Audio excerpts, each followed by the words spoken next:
ভাবুন তো, রমজান মাসে শয়তান বন্দি থাকে, তবুও কেন আমরা গুনাহ করে ফেলি? এই প্রশ্নটা হয়তো আপনার মনেও এসেছে। আমাদের প্রিয় নবী হজরত মুহাম্মদ সাল্লাল্লাহু আলাইহি সাল্লাম বলেছেন, রমজান শুরু হলে শয়তানদের শৃঙ্খলিত করা হয়, জাহান্নামের দরজা বন্ধ করে দেওয়া হয় এবং জান্নাতের দরজা খুলে দেওয়া হয়।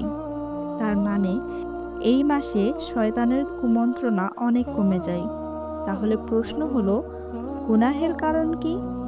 এর উত্তর লুকিয়ে আছে আমাদের নিজের ভেতরেই। প্রথম কারণ, আমাদের নফস বা খারাপ প্রবৃত্তি। শয়তান শুধু আমাদের খারাপ কাজের দিকে ডাক দেয়, কিন্তু সেই অভ্যাস যদি আমরা বছরের পর বছর ধরে নিজের মধ্যে তৈরি করি, তাহলে শয়তান না থাকলেও সেই অভ্যাস আমাদের টেনে নিয়ে যায়। যেমন মিথ্যা বলা, পরনিন্দা করা, খারাপ ভিডিও দেখা, এসব যদি আমাদের অভ্যাস হয়ে যায়, তাহলে রমজানেও সেটা সহজে ছাড়তে পারি না। দ্বিতীয় কারণ, আমাদের পরিবেশ।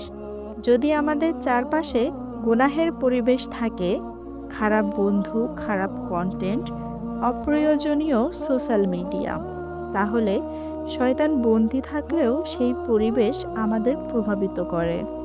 তৃতীয় কারণ, আমাদের ঈমানের দুর্বলতা। রমজান শুধু শয়তানকে বন্দী করার মাস নয়, এটা আমাদের ঈমানকে শক্ত করার মাস। আল্লাহ কুরআনে বলেছেন, রোজার উদ্দেশ্য হলো তাকওয়া অর্জন করা, অর্থাৎ আল্লাহ ভীতি তৈরি করা। যখন একজন মানুষের হৃদয়ে আল্লাহর ভয় কম থাকে, তখন সে গুনাহ থেকে নিজেকে থামাতে পারে না।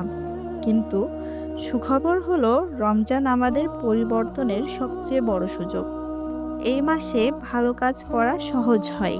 একটা নামাজ, একটা দোয়া, একটা তওবা, সবকিছুর সওয়াব অনেক বেশি। রমজান আমাদের শেখায়, আপনি শয়তানের দাস নন। আপনি চাইলে নিজের জীবন পরিবর্তন করতে পারেন। তাই আজ নিজেকে একটা প্রশ্ন করুন, যখন শয়তান বন্দী, তখন আমি কেন গুনাহ করব? আজ থেকেই সিদ্ধান্ত নিন, নিজেকে বদলাবেন, খারাপ অভ্যাস ছেড়ে দেবেন, আল্লাহর কাছে ফিরে আসবেন। হয়তো এই রমজানই হবে আপনার জীবনের সেই রমজান, যা আপনাকে সম্পূর্ণ নতুন একজন মানুষ বানিয়ে দেবে। আল্লাহ আমাদের সবাইকে এই রমজানে গুনাহ থেকে বাঁচার তৌফিক দান করুন। আমিন।